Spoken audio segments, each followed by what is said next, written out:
2 job இருக்கும். ஒன்னு business பண்றவன் தான் சக்சஸ் ஆக முடியும். ஜாப்ல இருக்கவன் எப்பயுமே வேலைக்குன்னு போறவன் நம்ம தலைமுறையெல்லாம் பாத்தீங்க நல்லா படிச்சு நல்லா வேலைக்கு வான்னு சொல்லிக்கிட்டே தான் இருப்பாங்க.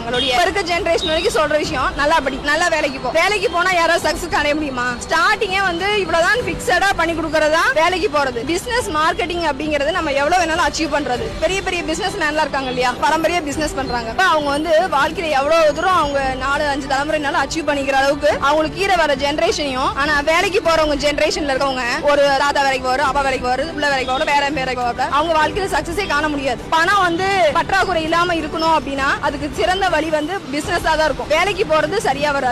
வேலைக்கு போறவங்க நிலைமை எல்லாம் 15,000 அதிகம். அப்படி இருக்கப்ப ஃபேமிலியை ரன் பண்றதுக்கு பத்தாது. கவர்மெண்ட் வந்து 2020லயே 1 லட்சம் ரூபாய் சம்பளம் வாங்குறவன் மிடில் ஃபேமிலின்னு அறிவிச்சிருக்கப்ப இப்ப வரைக்கும் இப்ப இருக்க ஜெனரேஷன் வரைக்கும் டிகிரி முடிச்சவங்களும் சரி படிக்காதவங்களும் சரி ஸ்டார்டிங் வந்து 7,000 7,000 அதை விட்டா 5,000 அது தாண்டதே பெரிய விஷயமா இருக்கு. அப்படி இருக்கப்ப வேலைக்கு போனாலும் சம்பாதிக்கவே